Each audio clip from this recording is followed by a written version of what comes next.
ஒரு சித்தாந்த போர் நடக்குது. சமத்துவத்துக்கும் ஆதிக்கத்துக்கும் இருக்க போர். அதுதான் பிஜேபிக்கும் காங்கிரஸுக்கும் இருக்க போர். அந்த சண்டையில நீங்க எந்த பக்கம் இருக்க போறீங்கன்றது வந்து ரொம்ப முக்கியம். மக்களோடு இவ்வளவு நாள் பயணிச்ச சக்திகளை வந்து நீங்க வந்த உடனே இப்படி எல்லாம் பேசுறது வந்து உங்களுடைய குழந்தைத்தனமான அரசியலை தான் காட்டும்.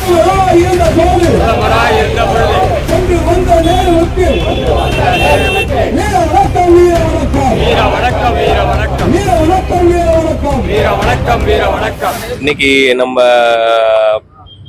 பூர்ந்தவல்லியில ஒரு முக்கியமான ஒரு சிலை, எங்களுடைய முன்னாள் பிரதமர், மாடர்ன் இந்தியாவோட ஆர்கிடெக்ட் திரு ராஜீவ்காந்தியால் திறக்கப்பட்ட சிலை, திரு பண்டிட் ஜவஹர்லால் நேரு, நம்முடைய முதலாம் பிரதம மந்திரியோட சிலை.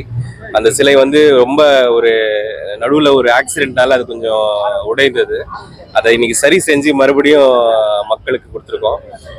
இன்னைக்கு வந்து காங்கிரஸ் உடைய 141வது ஃபவுண்டேஷன் டே. இதை விட ஒரு நல்ல தருணம் இருக்க முடியாது. ஏன்னா பண்டிட் நேரு அவர்கள் இல்லை என்றால் இங்க வந்து பல பேருக்கு வந்து வாழ்க்கையே கிடையாது. அதுதான் உண்மை, என்னையும் உட்பட. அதனால அவருடைய நினைவாக இன்னைக்கு வந்து அந்த சிலையை சேர்ந்த விதத்துல உள்ளபடியே மிகவும் மகிழ்ச்சி. இரண்டாவது, இன்னைக்கு நடக்கிற ஏழைகளுக்கு எதிராக, ஒடுக்கப்பட்டவர்களுக்கு எதிராக நடக்கிற ஒரு அரசாங்கம் அவர் செஞ்சு வச்சுட்டு போன பல விஷயங்களை ஒண்ணா உடைச்சிட்டு வராங்க.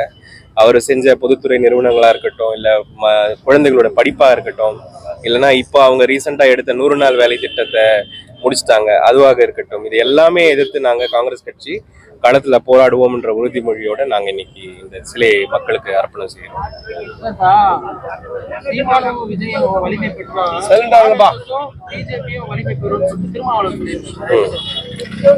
அதாவது இன்னைக்கு நம்ம வந்து ஒரு சித்தாந்த போர் நடக்குது.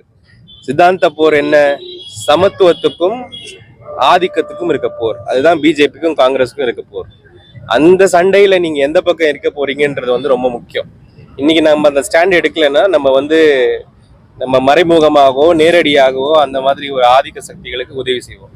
இன்னைக்கு நடக்கிற விஷயங்கள் எல்லாம் பார்க்கும் பொழுது பிஜேபி வந்து பேக் டோர்ல பல பேர் ஆப்ரேட் பண்றாங்க. அவங்களுடைய வேலை என்னன்னா எலெக்ஷனை எப்படி ஜெயிக்கிறது, அவ்வளவுதான். அந்த எலெக்ஷனுக்கு வந்து 10 ஓட்டு வாங்கினாலும் பரவாயில்ல, 5 ஓட்டை கட் பண்ணாலும் பரவாயில்ல, அப்படிதான் அவங்க யோசிக்கிறாங்க. அதனால அவர்களுடைய அந்த சிந்தனைக்கு பல பேர் வந்து இன்னைக்கு செவி சாய்த்து அதுக்கு வந்து அடிபணிஞ்சிடறாங்கன்றதுதான் அந்த பார்வை. அந்த பார்வை உண்மையும் கூட. என்ன நிலைப்பாடுன்றதுதான் கிளியர் இல்ல. கொள்கை விஷயங்கள் வந்து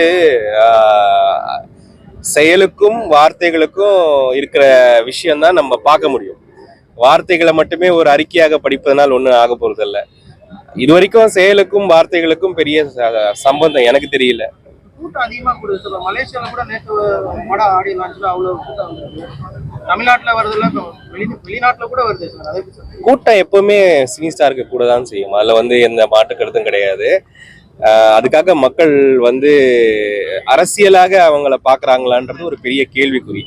ரெண்டாவது, இப்போ ஆண்டாண்டு காலமாக அரசியல் இருக்கும் கட்சிகள் வந்து இந்த மாதிரி கூட்டத்தை ஒரு இடத்துல கூட்ட மாட்டாங்க, ஒரு ஊர்லயும் கூட்டம் இருக்கும். ஏன்னா அரசியலா எங்களுக்கு இந்த கட்சிகளால என்ன நடந்ததுன்னு மக்களுக்கு தெரியும். இன்னைக்கு வந்து ஒரு படிப்பாக இருக்கட்டும், ஒரு வேலை வாய்ப்பாக இருக்கட்டும், வீடாக இருக்கட்டும், பல விஷயங்களுக்கு ஏதுவாக இருந்த சக்திகள் எது, நம்ம கூட நிக்க போறது யாருன்றதும் மக்களுக்கு நல்லா தெரியும். அதனால அதெல்லாம் ஒரு பெரிய பொருட்டாக நம்ம எடுத்துக்கிட்டு அரசியல்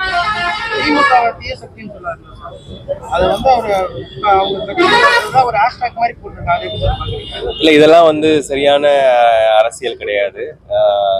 நீங்க என்ன பண்ண போறீங்கன்னு முதல்ல சொல்லணும். மக்களோடு இவ்வளவு நாள் பயணிச்ச சக்திகளை வந்து நீங்க வந்த உடனே இப்படி எல்லாம் பேசுறது வந்து உங்களுடைய குழந்தைத்தனமான அரசியலை தான் காட்டுது.